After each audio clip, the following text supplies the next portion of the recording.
ನನ್ನ ಬಾಯ್‌ಫ್ರೆಂಡ್ ತಾನು ಬೈಸೆಕ್ಷುವಲ್ ಎಂದು ನನಗೆ ತಿಳಿಸಲು ಒಂದು ಥ್ರೀಸಮ್ ಅನ್ನು ಬಳಸಿಕೊಂಡ, ಆದರೆ ವಾಸ್ತವವಾಗಿ ಅದರಲ್ಲಿ ನನ್ನ ಭಾಗದ ಅಗತ್ಯವೇ ಅವನಿಗೆ ಇರಲಿಲ್ಲ. ಎಲಿ ಮತ್ತು ನಾನು 8 ವರ್ಷಗಳಿಂದ ಜೊತೆಯಾಗಿದ್ದೆವು. ನಾವು ಈ ಹಿಂದೆ ಥ್ರೀಸಮ್‌ಗಳನ್ನು ಮಾಡಿದ್ದೆವು, ಆದರೆ ಯಾವಾಗಲೂ ಮಹಿಳೆಯರ ಜೊತೆ ಮಾತ್ರ. ಆದರೆ ಒಂದು ದಿನ ಎಲಿ ಮಾರ್ಕಸ್ ಎಂಬ ಹುಡುಗನನ್ನು ಕರೆತರಲು ಸೂಚಿಸಿದ. ನನಗೆ ಅಷ್ಟಾಗಿ ಇಷ್ಟವಾಗದಿದ್ದರೂ ಅವನನ್ನು ಭೇಟಿಯಾಗಲು ನಾನು ಒಪ್ಪಿಕೊಂಡೆ. ಒಂದು ರಾತ್ರಿ ವಿಷಯಗಳು ಮುಂದಕ್ಕೆ ಸಾಗಿದವು. ನಾವೆಲ್ಲರೂ ಪರಸ್ಪರ ಪ್ರೀತಿಯಲ್ಲಿ ಮುಳುಗಿದ್ದೆವು ಮತ್ತು ನಾನು ಅದನ್ನು ಆನಂದಿಸುತ್ತಿದ್ದೆ. ಆದರೆ ಇದ್ದಕ್ಕಿದ್ದಂತೆ ಎಲಿ ನನ್ನಿಂದ ದೂರ ಸರಿದು ಈಗ ನನ್ನ ಸರದಿ ಎಂದು ಹೇಳಿ ಮಾರ್ಕಸ್‌ಗಾಗಿ ಬಗ್ಗಿದ. ನಾನು ಸ್ತಬ್ಧಳಾದೆ.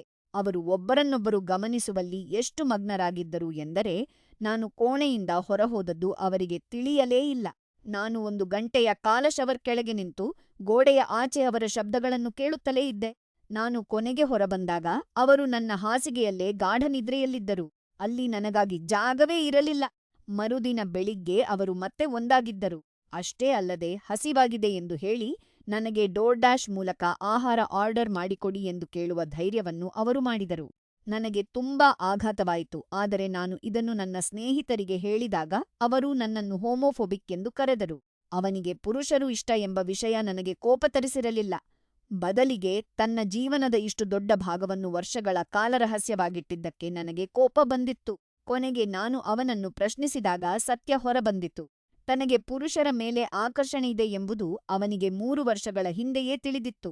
ಒಂದು ಅಸಹಜವಾದ ಸಂಭಾಷಣೆ ನಡೆಸಲು ಅವನಿಗೆ ಇಷ್ಟವಿರಲಿಲ್ಲ, ಆದ್ದರಿಂದ ಬದಲಿಗೆ ಮಾರ್ಕಸ್ ಅನ್ನು ನಮ್ಮ ಬೆಡ್‌ರೂಮ್‌ಗೆ ಪರಿಚಯಿಸಲು ಅವನು ನಿರ್ಧರಿಸಿದ್ದ. ನಂತರ ವಿಷಯ ಇನ್ನೂ ಕೆಟ್ಟದಾಯಿತು.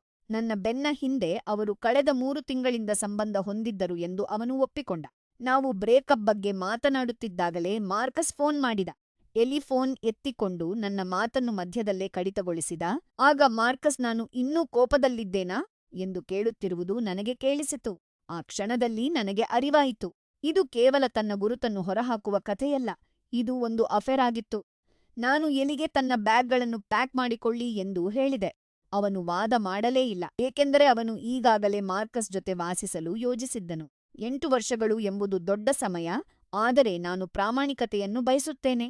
ಅವನು ತನ್ನ ಏರ್ ಫ್ರೈಯರ್ ಮತ್ತು ರಿಕ್ಲೈನರ್ ಅನ್ನು ಪಡೆದುಕೊಂಡ, ನಾನು ನನ್ನ ಮನಸ್ಸಿನ ಶಾಂತಿಯನ್ನು ಮರಳಿ ಪಡೆದುಕೊಂಡೆ.